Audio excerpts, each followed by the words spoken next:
आदिवासी लोग हैं, शूद्र समाज के लोग हैं। हम हिंदू मिंदू नहीं है ना, तो देवी देवता हमारे लिए हैं। हम न हिंदू मानते हैं न देवी देवताओं को मानते हैं। देवी देवता केवल यहाँ के ये कहते हैं कि आप पहाड़ों में जाओ, मंदिरों में जाओ, मूर्तियों में जाओ, कांवर ढो, लेकिन स्कूल मत जाओ। हम हिंदू थोड़ा हैं, हमें हिंदू ही बना के बेवकूफ़ बनाया गया है ना। किसी के बाप में दम नहीं है कि हमारे ऊपर FIR कर दे। यादव समाज जल्दी जगता नहीं है, लेकिन जग जाएगा तो सोएगा नहीं, और जो जग जाएगा वो 25 लोगों को लठिया के जगा देगा। रावण के संघर्ष से संविधान बचेगा। किसी के बाप में दम नहीं है कि जो संविधान को बदलने के नाम पर अंगुली से छू दे। के बारे में बहुत से देखा गया है। जितने भी आपके वीडियो हमने देखी है, सारे वीडियो में देवी देवताओं के खिलाफ आप बात करते हैं। आखिर क्यों ऐसा करते हैं? अभी प्रोफेसर जो विक्रम जी हैं इलाहाबाद, क्योंकि FIR हो गया। देखिए, जो आदमी सत्य बोलने में डर गया वो ऐसे ही मर गया हो। अब FIR हो या जेल हो, हम जो कहते हैं सत्य कहते हैं, और सत्य के सिवा कभी कुछ नहीं कहते। और इस देश में, इस धरती पर अगर बहुजन समाज आज तक गुलाम है, बहुजन समाज आज तक गुलामी से नहीं उबर पाया, तो इसका सबसे पहला कारण है कि यहाँ की देवी देवताओं ने गुलाम बना के रखा है। यहाँ के देवी देवताओं ने कभी बहुजन समाज को आगे जाने के लिए, उनके अंदर कभी कुछ ऐसा मिला नहीं कि कोई देवी देवता ये कहे कि बहुजन समाज के लोग, शोषित समाज के लोग विद्यालय में जाएं, अधिकार की लड़ाई लड़ें, अधिकार के लिए काम करें। ये सब देवी देवता नहीं कहते हैं। देवी देवता केवल यहाँ के ये कहते हैं कि आप पहाड़ों में जाओ, मंदिरों में जाओ, मूर्तियों में जाओ, कांवर ढो, लेकिन स्कूल मत जाओ। जितने भी भारत के बड़े संत हैं, मैं उन संतों से जानना चाहता हूँ, वो सारे संतों ने अपने प्रवचन में आज तक कभी इस देश के समाज को ये नहीं बताया कि आप लोग पूजा पाठ पर ध्यान कम दे करके आप विद्यालय को पकड़िए। तो इसलिए मैं, जो मेरी थ्योरी है कि सबसे पहले बहुजन समाज के दिमाग से देवी देवताओं की जो बीमारी है, पहले इसको दूर करें। अगर देवी देवताओं की बीमारी दूर होती है तो निश्चित रूप से कि ये बहुजन समाज हमारा आगे बढ़ेगा, ये बहुजन समाज हमारा विकास करेगा, बहुजन समाज हमारा शिक्षित बनेगा। और शिक्षित न बनने का सीधा कारण अगर इस देश में कुछ है तो केवल यहाँ के देवी देवता हैं। आप कह रहे हैं कि देवी देवता कुछ नहीं करते हैं, आपके हिसाब से लग रहा है, लेकिन जो हमारा देश है कहीं न कहीं हिंदू धर्म की तरफ अग्रसित होने की बात कर रहा है। कहाँ हिंदू धर्म है, कहाँ भारत? हम हिंदू थोड़ा हैं, हमें हिंदू ही बना के बेवकूफ़ बनाया गया है ना। जिस दिन हम समझ लाएंगे कि हिंदू की परिभाषा क्या है, उस दिन फिर तो हम तो भारत के मूल निवासी लोग हैं, हम हिंदू लोग थोड़ा हैं।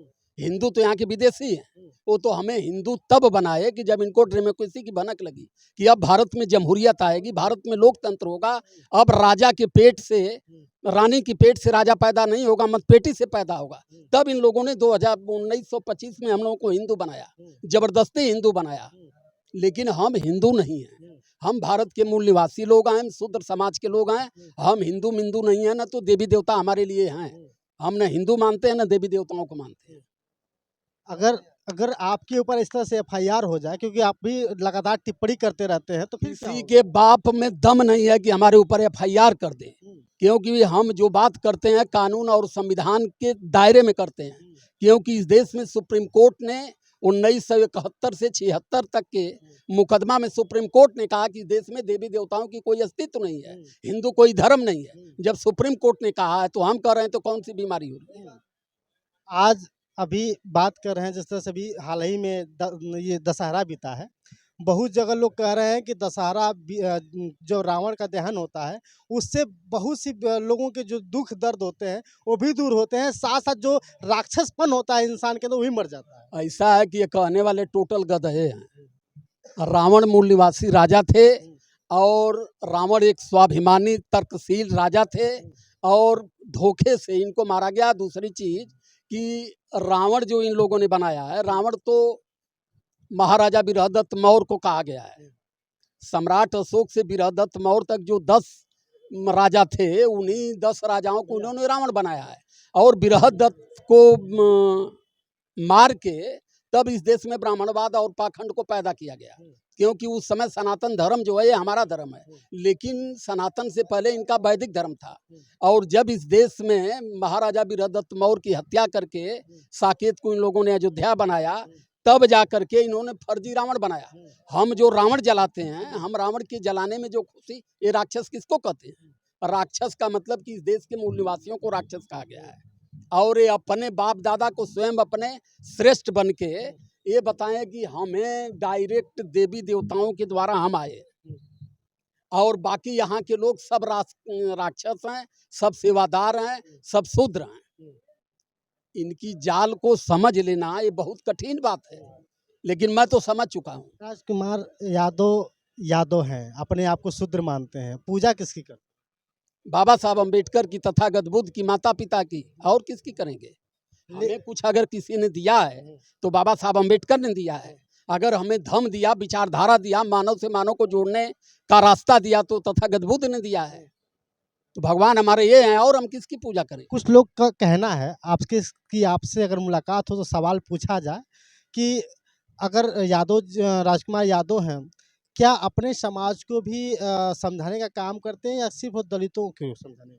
सबको समझाने का काम करते हैं, और हमारे समझाने से हमारा समाज इतनी बड़े पैमाने पर उठ गया। अभी हमारे भाई हैं, हमारे समाज के हैं, ये स्वयं सुनते हैं और ये स्वयं बताएंगे, गोरखपुर से आए हैं, कि आज इस देश में यादव समाज कितनी तेजी से जगा है।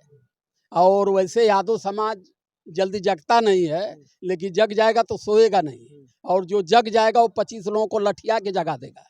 ये है। लेकिन सवाल एक भी और उठता है कि जितने भी लोग बाबा साहब को मानते हैं, अक्सर या तो बसपा की तरफ होते हैं या तो भीम आर्मी की तरफ होते हैं। बाबा साहब को वही लोग मानते हैं जो बाबा साहब को जानते हैं, और जो बाबा साहब को मान गया, दुनिया में उससे बड़ा विद्वान कोई है ही नहीं है। जो बहुत बड़ा विद्वान और तर्कवान व्यक्ति बाबा साहब अम्बेडकर को वही जाना है, और जो बाबा साहब अम्बेडकर को जान गया वो कभी किसी देवी देवताओं को नहीं जानेगा। और जो लोग दिल दिमाग से मनवादी मानसिकता को ढो रहे हैं, वो बाबा साहब अम्बेडकर को नहीं जान पाएंगे। बाबा साहब अम्बेडकर को पूरी दुनिया जान गई, चाइना जान गया, जापान जान गया, अमेरिका जान गया, ऑस्ट्रेलिया जान गई, ब्रिटेन जान गया, लंदन जान गया। वहाँ बाबा साहब अम्बेडकर की जयंती मनाते हैं। लेकिन भारत में जो लोग नहीं जाने, इसलिए नहीं जाने कि उनको जानने नहीं दिया गया।